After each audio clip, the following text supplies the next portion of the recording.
Ser contactado por una voz que parecía saberlo todo sobre mi vida, no me resultó fácil de aceptar. Uno de los momentos que esa voz elegía para comunicarse era al mediodía cuando yo viajaba al trabajo.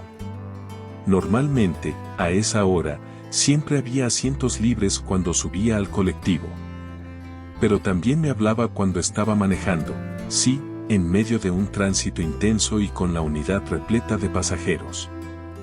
Después de enseñarme cosas que nunca imaginé que aprendería, como el tema de nuestra mente, las energías vibratorias, nuestras debilidades más comunes y, sobre todo, las mentiras que adoptamos como verdades, mi vida nunca volvería a ser la misma.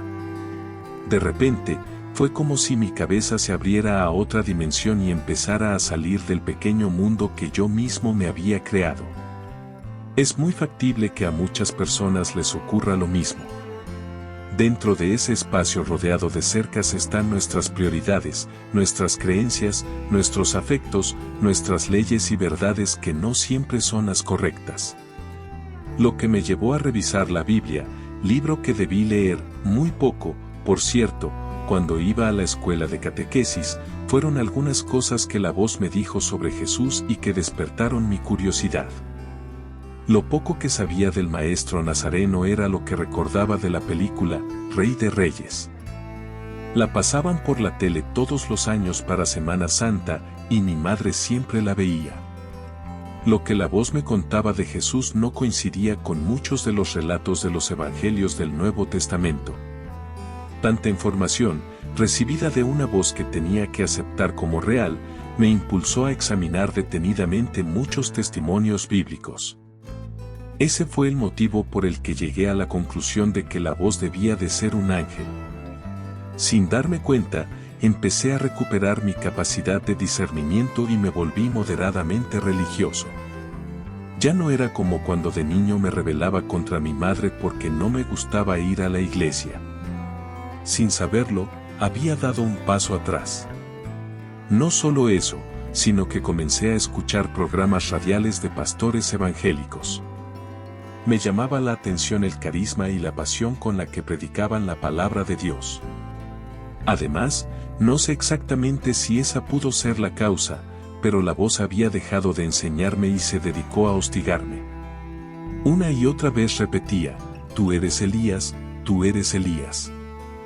Y yo no podía aceptar tal cosa.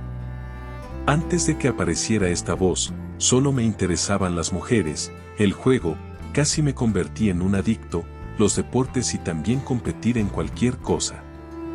Reconocerme un pecador empedernido, quizás no es la definición adecuada.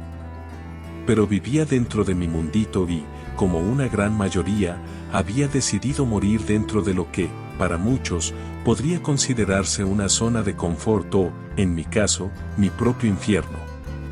No tenía ninguna razón para creer que era Elías y, con la ayuda de la Biblia, empecé a sospechar que, quien me hablaba, podía ser un demonio. En una ocasión, mientras conducía el colectivo, la voz me atormentó durante gran parte del trayecto con tú eres Elías, tú eres Elías. Lo mismo ocurrió de camino a casa, minutos antes de llegar. Entré y en el comedor estaban mi madre, mi exmujer y mis dos hijas viendo la tele. Pasé directo al baño, agarré la toalla y la extendí en el suelo. Al instante, me puse de rodillas y, en posición musulmana, casi llorando, le rogué a Dios que me liberara de aquel demonio que me estaba torturando. Pasaron los días y ya no oía la voz. Comencé a estar más de acuerdo con las enseñanzas religiosas. Privilegiaba lo que mi mente concebía como normal y no lo que escapaba tanto a mi razonamiento como al de la mayoría. Eso provocó que me encerrara otra vez en mi pequeño mundo. Motivo por lo cual, la voz no me hablaba, pero había comenzado a enseñarme otra vez. En poco tiempo, me ayudó a encontrar respuestas a mis inquietudes tanto religiosas como espirituales. Se comunicaba de un modo tan sutil como contundente. Para no olvidar cosas que más tarde olvidaría, anotaba todo en un cuaderno. En aquella época, me agobiaban las deudas de juego, mi situación financiera era calamitosa. La casualidad quiso que un sobrino me regalara un monitor en desuso y que un compañero de pádel me vendiera a muy bajo precio una vieja CPU de las que compraba en las subastas. Ya había armado una computadora y tenía donde pasar lo que escribía durante la jornada. Lo hacía por la noche, en lo que se había convertido en mi pequeña oficina, instalada en la mesa de la cocina. Allí nadie podía oírme cuando llegaba tarde del trabajo, y así copiaba tranquilo los resúmenes del día. Me resultaba extraño que, tras pasar mis escritos, continuara escribiendo de forma tan convincente. Si bien, llegué a pensar en que la voz podía ser un demonio, si era esa energía quien me dictaba, entonces había pensado mal. Las cosas que redactaba me parecían increíbles. Se entremezclaban sabiduría, lucidez y mucho amor a través de las palabras que escribía. Había comprado una pequeña revista que enseñaba a comunicarse con los ángeles.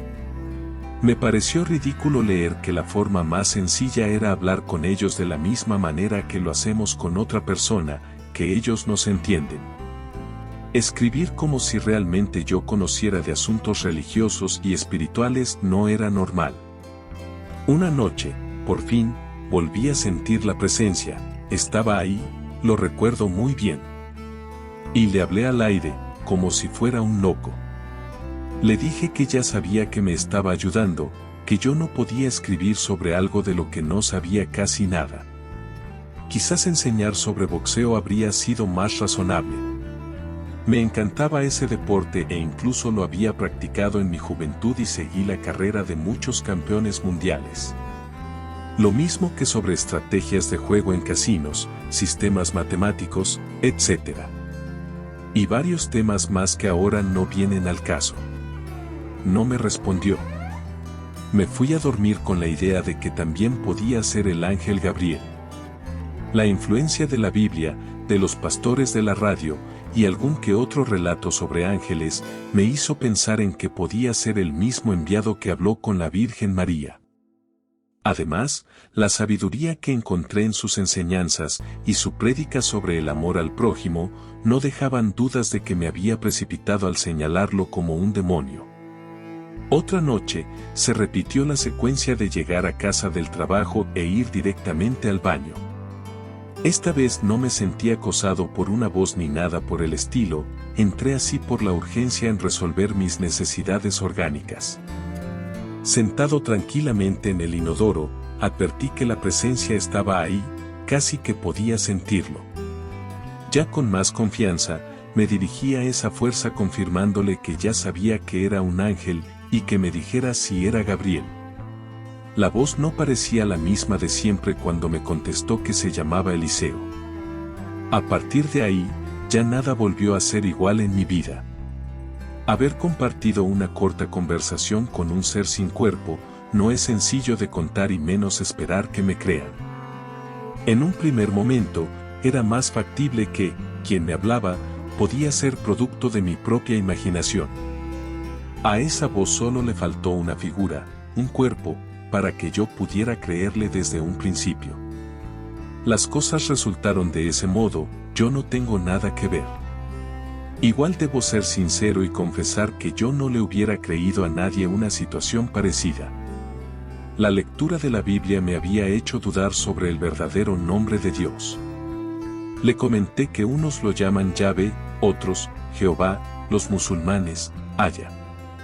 Ansioso le pregunté si sabía su nombre. Su respuesta la oí en voz baja, para luego oírla cada vez más fuerte, Yeshua, Yeshua, Yeshua. No salía de mi asombro. Mucho más cuando Eliseo me dijo que yo era su Señor. Sentí como si una llamarada iría a quemarme. Y la presencia se retiró.